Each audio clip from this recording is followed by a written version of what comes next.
Kita sering banget kan ya, mikir zakat itu ya sekedar amal atau sedekah biasa. Tapi, gimana kalau saya bilang, zakat itu sebenarnya adalah sebuah sistem ekonomi yang canggih, yang dirancang ribuan tahun lalu, tapi justru megang kunci buat ketahanan ekonomi kita di zaman modern ini. Yuk kita bedah bareng-bareng. Coba deh kita perhatiin. Setiap kali ada krisis, mau itu pandemi, bencana alam, atau resesi ekonomi, pasti selalu ada kelompok yang paling kena dampaknya. Mereka yang miskin dan rentan. Tapi pertanyaan besarnya adalah, kenapa sih siklus ini kayaknya berulang terus? Kenapa mereka susah banget buat bangkit lagi? Soalnya gini, bagi mereka yang ada di posisi rentan, krisis itu bukan cuma soal kehilangan gaji bulanan. Ini jauh lebih dalam dari itu. Ini soal kehilangan semua modal untuk bangkit lagi. Kambingnya mati, gerobak dagangannya rusak, mesin jahitnya dijual. Nah, tanpa aset-aset produktif ini, fondasi buat pemulihan itu hancur, dan lingkaran kemiskinan jadi makin susah buat diputus. Nah, disinilah zakat masuk ke dalam gambaran besar. Bukan sebagai plester luka sementara, tapi sebagai solusi yang emang dirancang dari awal untuk memutus siklus ini. Coba kita lihat, zakat sebagai sebuah pilar keuangan yang canggih. Filosofi inti zakat itu udah jelas banget tertuang di sini. Al-Quran secara lugas bilang tujuannya supaya kekayaan itu nggak cuma muter-muter di kalangan atas aja. Ini pada dasarnya adalah sebuah sistem redistribusi yang diamanatkan Tuhan, yang dirancang untuk menciptakan keadilan ekonomi dan mencegah ketimpangan yang terlalu jauh. Jadi, ini poin yang krusial banget. Zakat itu sifatnya wajib dan terlembagakan. Inilah yang ngebedain zakat dari filantropi atau sumbangan sukarela. Karena wajib, dia jadi sumber daya yang konsisten, yang bisa diandalkan, terutama di saat-saat genting ketika kita perlu membangun kembali ekonomi dari level paling bawah. Zakat itu punya dua fungsi utama yang luar biasa kuat. Kita bahas yang pertama dulu ya, perannya sebagai perisai. Sebuah sistem respons krisis yang cepat dan tangguh. Di sini kita bisa lihat dua fungsi zakat ini berdampingan. Di satu sisi, ada perisai. Ini fungsinya buat bantuan jangka pendek, buat bertahan hidup. Di sisi lain, ada tangga. Ini fungsinya sebagai investasi jangka panjang untuk membangun masa depan. Dua-duanya ini sama pentingnya loh. Jadi, gimana sih perisai ini bekerja di lapangan? Pertama, ia memastikan nggak ada yang kelaparan atau kehilangan tempat tinggal. Kedua, ia meredam potensi gejolak sosial dengan menumbuhkan rasa solidaritas. Dan seperti yang kita lihat jelas waktu pandemi COVID-19 kemarin, lembaga-lembaga zakat jadi mitra strategis negara dalam menyalurkan bantuan, yang artinya ikut meringankan beban pemerintah.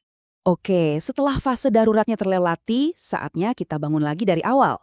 Nah, disinilah fungsi kedua zakat mengambil peran, yaitu sebagai tangga, sebuah mekanisme pemulihan yang jauh lebih transformatif. Jadi ini bukan cuma sekedar ngasih uang terus selesai. Oh bukan, ini adalah sebuah proses. Zakat produktif itu ngasih modal, ngasih alat kerja, ngasih pelatihan, sampai ngasih pendampingan bisnis. Tujuannya cuma satu, dan jelas banget, mengubah mereka yang tadinya penerima atau mustahik jadi mandiri secara ekonomi, sampai akhirnya mereka bisa bertransformasi jadi pemberi zakat baru atau muzaki. Kutipan ini menurut saya indah sekali dalam menangkap esensi dari zakat produktif. Setiap rupiah yang disalurkan itu bukan cuma bantuan sesaat, itu adalah investasi. Sebuah benih yang kita tanam yang bisa tumbuh jadi kemandirian bukan cuma buat satu orang, tapi buat satu peradaban. Oke, teorinya udah cukup. Sekarang mari kita lihat gimana sistem ini benar-benar bekerja di dunia nyata. Kalau kita lihat dari Indonesia, Malaysia, sampai Mesir, kita bisa sadar betapa fleksibelnya sistem zakat ini. Di Indonesia, fokusnya banyak ke pengembangan komunitas desa dan UMKM. Di Malaysia, kuat di pendampingan bisnisnya. Sementara di Mesir, zakat bahkan jadi tulang punggung pendanaan layanan publik kayak rumah sakit dan sekolah. Ini bukti kalau zakat itu sangat adaptif dan efektif di berbagai negara. Tapi kita juga harus jujur ya, sistem ini tuh belum berjalan dengan potensi maksimalnya. Masih ada beberapa tantangan serius yang perlu kita hadapi bareng-bareng. Nah, tantangan terbesarnya ada di sini. Di Indonesia aja, potensi zakat per tahun itu bisa mencapai lebih dari 300 triliun rupiah. Angka yang besar banget. Tapi, seperti yang kita lihat, baru sekitar 8% yang berhasil terkumpul secara formal. Coba bayangin, dampak seperti apa yang bisa kita ciptakan kalau kita bisa membuka potensi yang 92% ini. Kesenjangan yang besar tadi itu terjadi karena beberapa hal. Pertama, banyak orang masih memahami zakat sebatas bantuan konsumtif, belum paham soal zakat produktif. Kedua, Sistem monitoring untuk memastikan dananya benar-benar berdampak itu kadang masih lemah. Dan ketiga, kapasitas teknis dari lembaga pengelolanya juga perlu terus-menerus ditingkatkan. Jadi, gimana caranya kita bergerak maju? Kuncinya ada di modernisasi. Kita perlu merancang program pemberdayaan yang berbasis data, bukan cuma perasaan. Kita harus manfaatin teknologi digital buat transparansi dan monitoring. Kita juga perlu bangun kolaborasi yang lebih kuat antara pemerintah, swasta, dan lembaga zakat. Dan yang penting, mengintegrasikan zakat dengan tujuan pembangunan global atau SDGs, biar dampaknya makin maksimal.